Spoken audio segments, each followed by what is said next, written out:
Bonjour et bienvenue sur cette nouvelle vidéo où nous allons cette fois-ci parler d'un sujet qui fâche, la batterie de l'iPhone.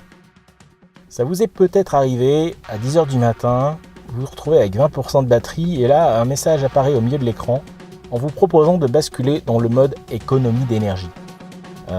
Dans ce cas-là, vous dites en général oui ou vous cherchez absolument un chargeur dans tous les tiroirs de vos collègues.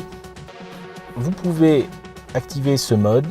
Il sera activé de façon temporaire jusqu'à ce que la batterie se vide complètement ou jusqu'à ce que votre batterie soit rechargée jusqu'à 80% de sa capacité. Vous pouvez également activer ce mode dans les réglages de façon manuelle sans attendre d'être en bas des pâquerettes.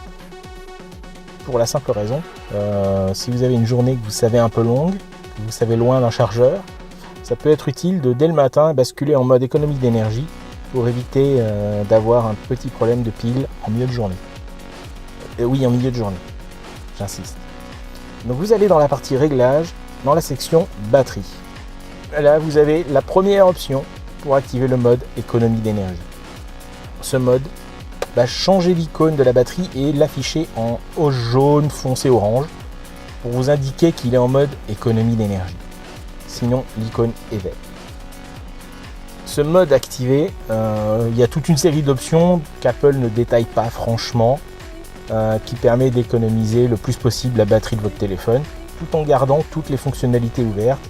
Mais sachez que le multitâche sera quand même assez agressif et qu'il y a pas mal de choses qui vont disparaître. Alors il y a une fonction qui est un petit peu agaçante avec cette option, c'est que systématiquement le pourcentage de la batterie va s'afficher à côté de l'icône dans la barre de statut.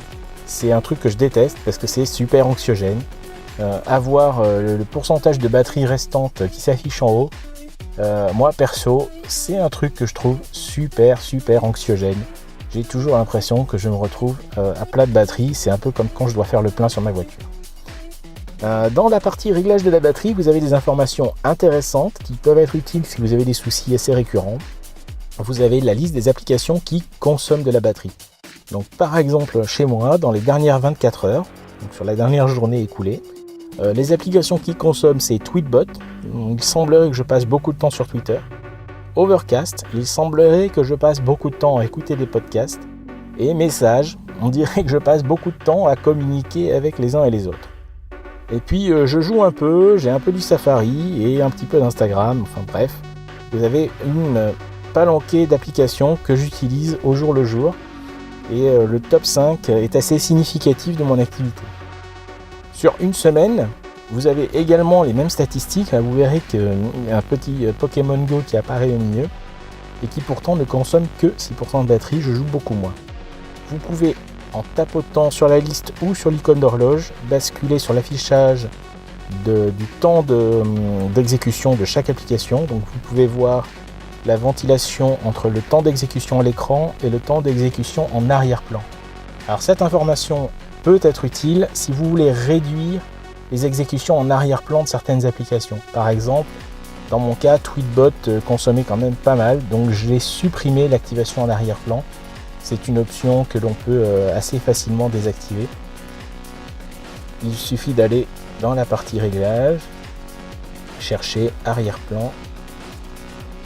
Mieux, ça ira mieux. Arrière-plan, actualisation en arrière-plan dans les réglages généraux. Et là, application par application, vous pouvez définir quelles sont les applications qui ont le droit de s'exécuter lorsqu'elles ne sont pas à l'écran. Donc vous voyez qu'il y a pas mal de possibilités pour améliorer la durée de vie de votre batterie. Voilà, j'espère que vous avez encore de la batterie juste pour finir cette vidéo. Et maintenant, je vous encourage à vous abonner à ma chaîne YouTube pour découvrir de nouvelles astuces en vidéo et toujours en moins de 5 minutes. À très bientôt.